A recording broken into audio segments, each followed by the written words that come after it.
Okay मैंने भी engineering करी हुई है, ठीक है। वेल्लोर का एक कॉलेज है, उससे करी है। वो नाम नहीं बोल सकते, उनकी लीगल टीम बहुत स्ट्रांग है भाई। वो थोड़ा लोग कंफ्यूज होते हैं कि अच्छा कॉलेज है खराब कॉलेज है। हर साल सारी रैंकिंग्स में पीछे आता है, बट इंडिया टुडे में हर साल 8th होता है। तो आई थिंक आपको आइडिया लग जा रहा है। वो हमेशा से पोस्ट करते हैं कि हम एक आईआईटी से ऊपर हैं। कौन सा आईआईटी? जिसकी बिल्डिंग नहीं बनी है ना अभी तक। वो है आईआईटी से बेटर है हम लोग। वो कॉलेज ठीक था, उसका एक मेन प्रॉब्लम था कि वहां पे बहुत भीड़ थी। मेरे टाइम पे बैच में 4000 बच्चे थे मेरे बैच में, और हर साल बढ़ते जाते थे, जैसे फिबोनाची सीरीज में हुआ। Just to give you an idea, अगर आप कॉलेज जाके बोलो कि मेरे को एक 6 फुट 4 इंच के लड़के की तलाश है जो स्टेट लेवल आर्चरी करता है, जिसकी आंख ही ऑरेंज है और उसके पापा कैमल्स के गायनेकोलॉजिस्ट हैं, तो उसमें भी आपको 4 ऑप्शन मिल जाएंगे वहां पर।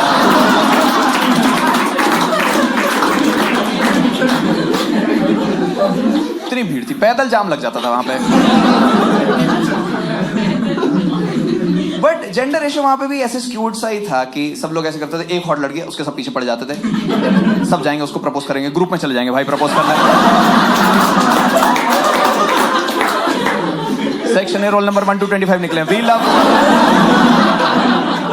बैनर लेके वी लव कोमल, उसके सामने स्वयंवर रच देंगे, वो चूज कर लेगी। आप लड़की के पॉइंट ऑफ व्यू से सोचो, इन जनरल ऐसे चलते हुए डर लगता रहता है कि आई कॉन्टैक्ट से ऐसा न लगे। वहां पे ऐसे लाइन से लोग खड़े हुए हैं, हाय आई लव यू। कौन हो तुम? Akash, electronics and communication, morning batch, I love you. कह रहे प्लीज जाओ यहाँ से। कहते हैं ओके अभी मेरे पीछे अक्षय भी आएगा। जैसा कि आकाश ने बताओ मैडम आई लव यू करके। मेरे को एक तो ये कभी भी समझ में नहीं आया है, ये लड़कों का क्या ऑब्सेशन है कि प्रपोज करते थे। प्रपोज बहुत हो गया भैंचो, पैसे जीलिया में इनिशिएटिव लेते, प्रपोज प्रपोज, थोड़ी दोस्ती कर ले, टाइम नहीं भाई, प्रपोज।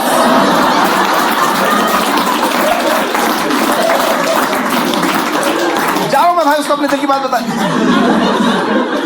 0 to 100 जाते हैं सीधे ऐसे। बात नहीं करनी, मत देख, मत देख, बात नहीं करनी, नहीं नहीं नहीं नहीं नहीं, मैं तुम्हें 3 साल से सच्चा प्यार करता हूँ एक्चुअली। बोल नहीं पाया था, सप्ली आ गई थी बहुत सारी, तो अब मैं फ्री हूँ। पता है क्यों होता था? क्योंकि हमेशा कोई एक ऐसा प्रपोजल होता था जो सक्सेसफुल होता था, तो उसको देख के लोग सोचते थे कि हम भी अपने प्रपोजल का प्रोडक्शन बजट बढ़ा देते हैं बस। उसने रोज से करा है, मैं सारे से कमल के फूल लगा दूंगा उसके सामने। जैसे मेरे टाइम पे सबसे आइकॉनिक प्रपोजल भी है, मैम उठ जाओ। ये कोई टाइम है सोने का?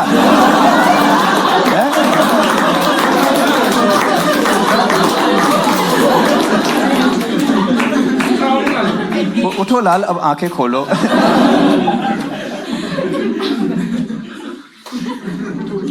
जैसे मेरे टाइम का सबसे आइकॉनिक प्रपोजल था, उस कॉलेज में ऐसे बॉयज हॉस्टल होता था, बीच में रेलवे ट्रैक होता था और यहाँ पे गर्ल्स हॉस्टल होता था। ठीक है, कौन सा कॉलेज है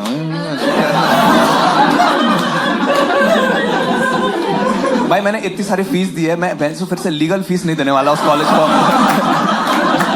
1 रुपए नहीं देने वाला मैं वापस जाके। तो इसमें क्या हुआ था, वो लड़के ने क्या करा था, फुल हॉस्टल की लाइट्स ऑफ करा के ऐसे ILU की शेप में लाइट्स ऑन कराई थी। उस लड़के को फोन करा था, वो मान गई थी। मीनवाइल इस हॉस्टल के सब लड़के पागल हो गए, रैंडम लड़कियों को फोन करके, स्वाति फटाफट खिड़की पे आओ, देखो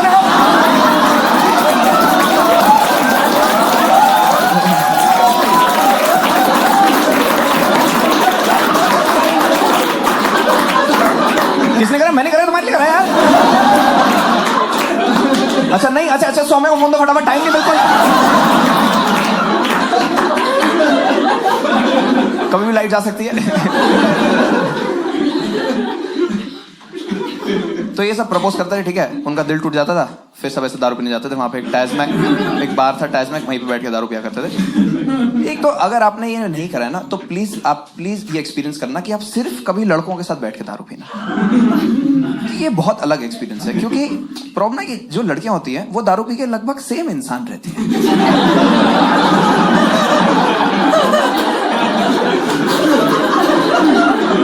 पर्सनालिटी थोड़ी सी एम्पलीफाई हो जाती है बस।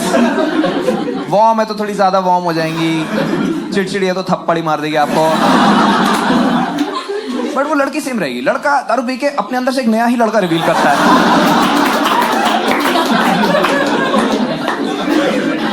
जिसका मोटिवेशन सब कुछ अलग है उसका। जैसे मेरा एक फ्रेंड था उदय, वो हमेशा ऐसे रहता था कि भाई मैं तो लड़कियों से दूर रहता हूँ, भैंस मेरे को कोई लेना देना नहीं, अपना डोडा खेलता हूँ, मस्ती में रहता हूँ, भाई मेरे को कोई लेना देना नहीं, मेरे जूते पे लड़कियां सब कोई लेना देना नहीं मेरे को। उसको हमने थोड़ा सा दारू पिलाया, क्या हो गया, क्यों दूर रहता है, क्योंकि बहुत हर्ट करा भाई उनने मेरे को।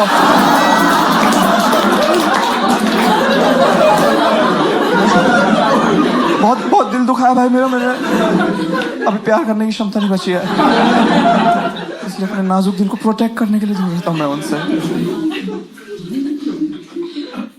तो ये सब कहते थे कि आप कोई बात नहीं, मेरे को इनसे लेना देना नहीं है, पढ़ाई पे फोकस करूंगा मैं, वैसे हमारी ब्रांच बहुत मुश्किल है, ईसी थी मेरी ब्रांच। ये मेरे को दिलाई गई थी बोल के कि इसमें स्कोप बहुत है। 10 साल हो गए हैं, खत्म हुए इंजीनियरिंग, क्या स्कोप है भाई, मैं ढूंढ ही रहा हूँ। इसमें इलेक्ट्रॉनिक्स भी है और कम्युनिकेशन भी है, तो तुम फोन बना भी सकते हो और मिला भी सकते हो, और फोन में लाके हम सेम चीज बोल रहे भाई जॉब दे दो कि जॉब।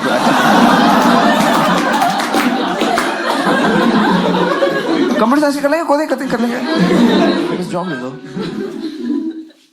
तो जब इनका दिल टूटता था, ये दारू पी रहे होते थे ना, तो उनका जो चॉइस ऑफ अल्कोहल होता था उससे आपको समझ में आता था कि क्या ये फिर से जाने वाला है ट्राई करने, या इसने ट्रूली गिव अप कर दिया है। ठीक है, ये थोड़ा कॉम्प्लिकेटेड समझना। ठीक है, कई बारी जब लाइफ में आपके हिसाब से कुछ नहीं हो रहा होता है, यू हिट रॉक बॉटम और आपकी एक्सपेक्टेशंस एकदम जीरो हो जाती हैं, then suddenly good things start happening in your life. इसलिए आपको जब नेक्स्ट टाइम फिर अच्छी चीजें चाहिए होती हैं, तो आप एक फेक रॉक बॉटम हिट करते हो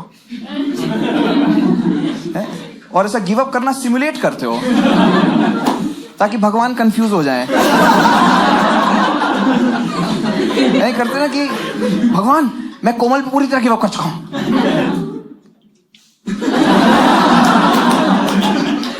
हमने शायद सुना नहीं, भगवान अभी आपको आके चीज चेंज करनी है। तो हमारे टाइम पे एक ये रूमर था कि जिन causes importance, this was a very big thing back then. अभी तो जिन भी कल्चर है, इंपोर्टेंस भी कल्चर है, उस टाइम पे लोग बहुत मानते थे। देवडी में भी आया था उसमें, वो कहता नहीं जिन नहीं, जिन से नामर्दी होती है। मैंने कहा भाई अगर अनुराग कश्यप कह रहा है तो वेरीफाइड सोर्स है।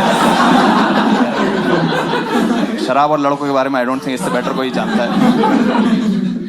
तो जो भी कोई और दारू पी रहे होते थे उनने गिव अप कर दिया होता था कि हम नहीं जाना, लेकिन जो जिन पी रहे होते थे ना, उनने सच में गिव अप करा होता था कि कोई बात नहीं, ये नस्ल पे फुल स्टॉप लगा दो, इसको सिर्फ वॉशरूम के लिए यूज करेंगे, बेकार है भाई, खत्म करो, मेल अबॉर्शन कर दिया हमने आज। तो एक बार मैं और उदय हम लोग कोमल को प्रपोज करने जा रहे थे।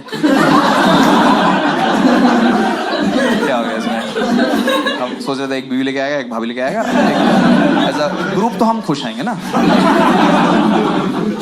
और आई थिंक उस टाइम तक वो एकदम चिढ़ चुकी थी, क्योंकि उसने हमें दूर से देखते जैसे गाय भैंसों को नहीं भगाता है, एकदम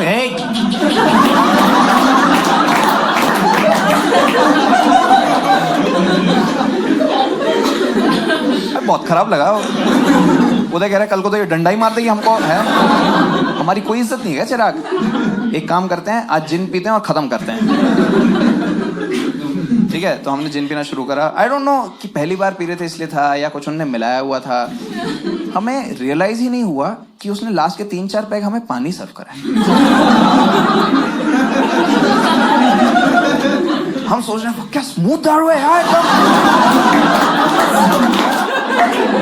बिल्कुल नहीं लग रही यार, कितनी अच्छी से जा रही है। उदय कह रहे भाई ये बढ़िया ब्रांड है, आपसे ये पियेंगे क्या, ये किन ले बढ़िया दारू है, ये इंडियन जिन ब्रांड्स भाई क्या कर रहे हैं यार। तो हम लोग दारू पी के कॉलेज में वापस पहुंचे। ठीक है, और वहाँ का रूल था कि आप दारू पी के वापस, बहुत रूल थे कॉलेज में। ठीक है, एक तरह अनुकूल उनका सिंगल पॉइंट एजेंडा था कि लड़का लड़की मिंगल नहीं होनी चाहिए, मिक्स नहीं होनी चाहिए, अलग कर दो भाई, सब प्रेजेंटेशन जो लगे अलग करो, इनको अलग करो। कि जब फेस्ट में सेलिब्रिटीज आते थे परफॉर्म करने के लिए तो इतना बड़ा बैरिकेड लगाते थे वो लोग। तो फेस्ट में लड़कों ने सिर्फ सलीम सलीम देखा, लड़कियों ने सुलेमान सुलेमान देखा हुआ।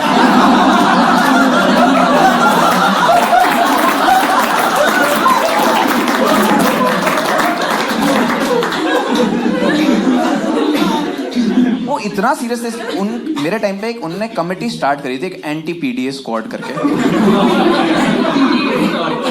क्योंकि मेरे टाइम पे फॉर्म हुई थी, उन्होंने पहली बार आके ऐसे रूल्स पढ़े थे, आके कहते लड़का लड़की पब्लिकली कभी हाथ नहीं मिला सकते हैं, ठीक है, कह रहे हैं पब्लिकली कभी हग नहीं कर सकते हैं, ओके, कह रहे पब्लिकली किस करना भी अलाउड नहीं है। मैं कहा जब आपने हाथ मिलाने पे रोका था हम समझ गए थे। एक एक करके फिंगरिंग अलाउड है क्या सर? है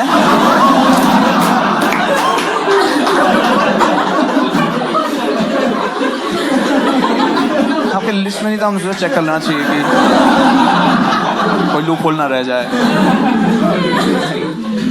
ये मैं अभी वैसे कूल बनने के लिए बोल रहा हूँ, क्योंकि हम उस टाइम पे सिंगल थे, हम फुल्ली सपोर्ट करते थे इसको कि हाँ बैंड शो अलग करो इनको।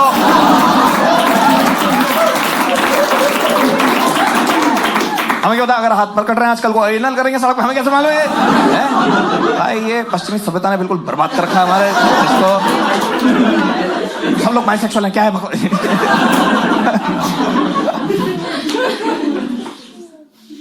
तो उसमें से एक रूल था कि आप दारू पी के कभी कैंपस में नहीं आ सकते, भले कहीं से भी दारू पियो। क्या तो हमारे वार्डन ने हमें बोला कि हम लोग शराब पी के आए। हमने कहा सर क्या समझ में आया? चलो चुपचाप कैबिन चलो। तो वहां पे उसने बोला दारू पी के आना अलाउड नहीं है, या तो मैं तुम्हें निकाल देता हूँ या तुम दोनों को फाइन देना पड़ेगा 10,000 पर पर्सन, ठीक है। और क्योंकि हम बहुत भंड थे, हम बहुत कॉन्फिडेंट थे, उधर ने वो वार्डन की आंख में आंख डाल के बोला, कहता है सर सही सही लगाओ।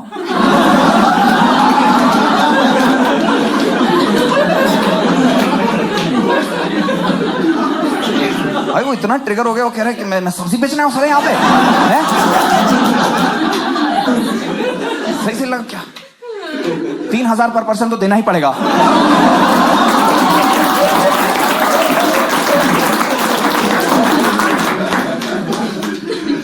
तो हमने उनसे बार्गेन करके उन्हें 1750 टोटल पे मना लिया। मैं कहा अभी दे दूं पैसे? कह रहे नहीं अभी मत दो, मैं तुम्हें एक एड्रेस दे दूं, वहां पे जाके तुम्हें पैसे जमा कराने और वहां से रिसीट लेके आना। और हम एकदम फुल कॉन्स्पिरेसी थ्योरी में चले गए कि बताओ भाई ऐसे मिलती है पॉलिटिकल पार्टीज को फंड है? फंड बच्चों के पैसे से एमएलए खरीदते हैं, बताओ क्या होएगा ये? हम वहां पे पहुंचे, पता उसने कहा हमें एक ऑर्फनेज का एड्रेस दिया था। इतना गिल्टी फील हुआ ना, फुल दारू उतर गई। मैं घुसा वहां पे, एक छोटा सा बच्चा आके कहता थैंक यू भैया आपके कंट्रीब्यूशन के लिए, आपके चक्कर में हम सब लोग 3 वक्त की रोटी खा लेंगे। मैं कहा यार 3 वक्त तो थोड़ा, आपको इंटरमिटेंट फास्टिंग पता है?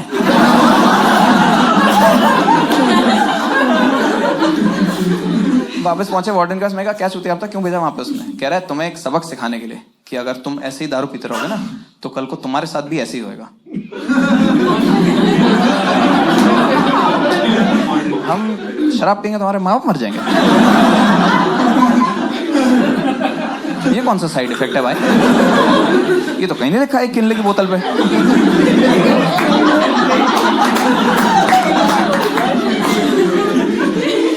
तो उसने कहा तुम्हें वहां पे जाते टाइम एक बच्चा देखा था? मैं कहा सर मेरे को मिला था। वो कह रहे वो पता है कैसे आया? उसके डैड दारू पी के गाड़ी चला रहे थे तो फुल गाड़ी का एक्सीडेंट हो गया।